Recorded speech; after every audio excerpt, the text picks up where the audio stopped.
some people din naman that 100,000 is not enough. Sobrang bitin. Like for me, for example, for us, for my family, hindi enough yun eh. Kasi itong binabayaran pa lang namin dito sa aming condo, yung binabayaran sa car, and yung basic utilities. Wala pa yung food, wala pa yung usual na pang transpo. Yun pa lang eh, almost 100,000 eh.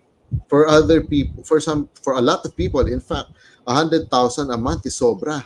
Sobrang masaya na sila doon. Kasi kung nasanay naman yung family na yan na nabubuhay sa 50,000 a month and they were living comfortably, tapos biglang tumaas yung kita, naging 100,000, eh sobrang saya at sobrang magiging, that's more than enough for them.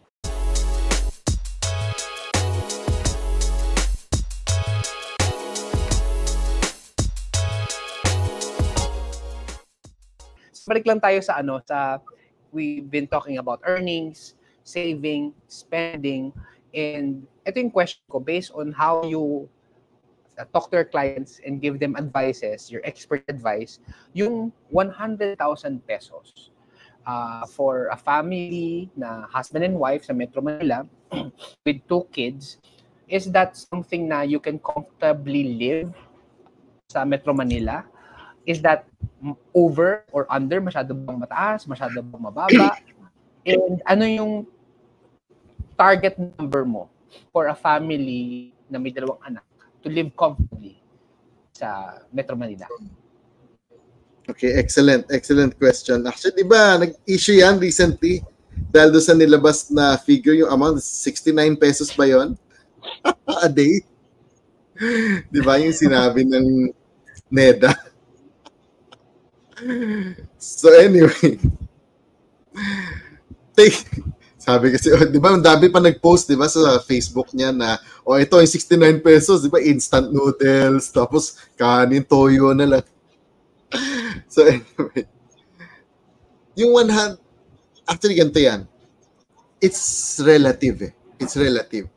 Kasi what may be comfortable to one family may not be comfortable to another. I know a lot of employees na ang kinikita lang ay 30 to 50,000 a month. Yun, just 2 o 3 ang anak na pinag-aaral. So are they comfortable?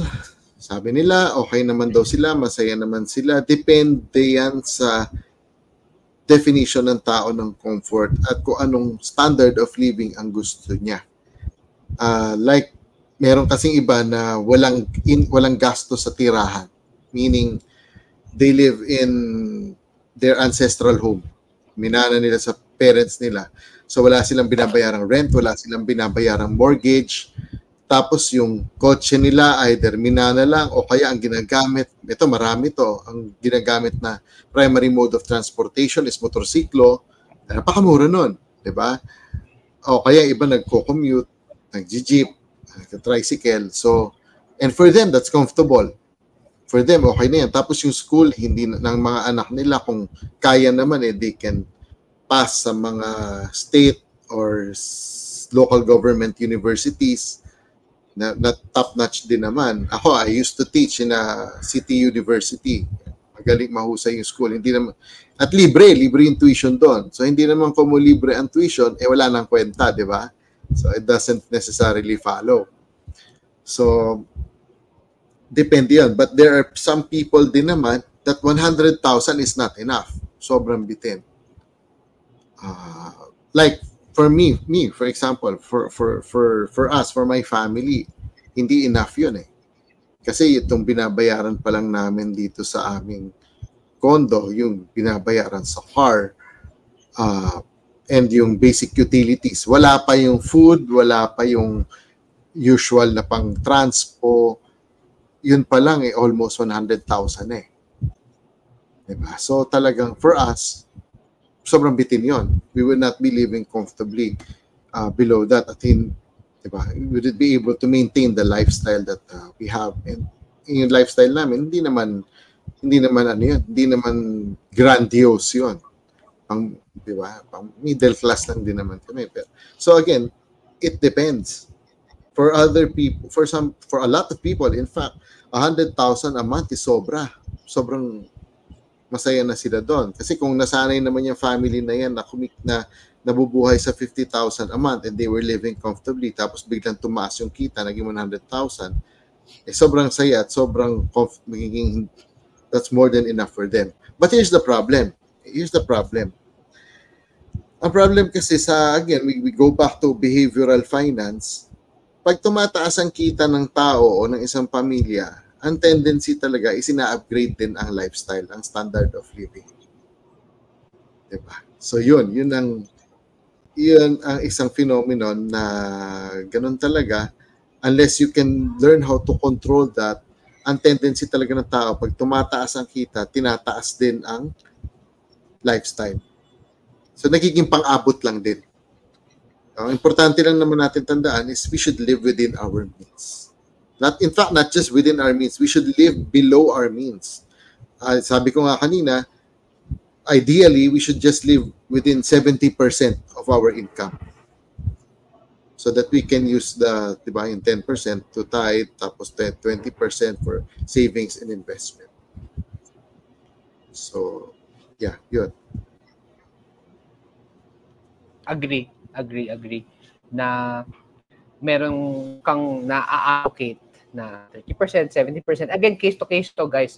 Hindi automatic 30%. So, kanya-kanyang context. Pwede kasing hindi yung rule na 20% to 70%. Yung iba, bini-breakdown talaga na naka-Excel. Hindi siya yung fixed amount. And hindi yun, naka-itemize yung mga expenses projected, tapos babalansin mo sa actual. Siguro, I want to get your take kasi si Renzi Bulena came into the show and then he suggested na kailangan ng mga kababayan natin ng 15 million so that they can retire. So, as a financial planner, what is your target figure? And yung 15 million, is it something ba na kung yung target mo to retire, is it something na kailangan taasan pa o babaan pa? Yan, excellent question, which is related to what we talked about. Ayan, so I think sinasabi ko na na binanggit mo ni Excel pa, di ba? Ito na yon. So parang ito na yan. So this is actually the app that we use sa PFA when we do personal financial planning. So sample na lang naman yung mga nakalagay dyan na figures, sample lang yan. So let's go to meron tayong SALN. Ito yung client, di ba? Kung makikita natin, ito yung kunwari yan, si Juan A. Burido, si Dina Burido. So, pinasok nila yung data nila dyan. So, pag pupunta tayo, let's say, sa SALN nila,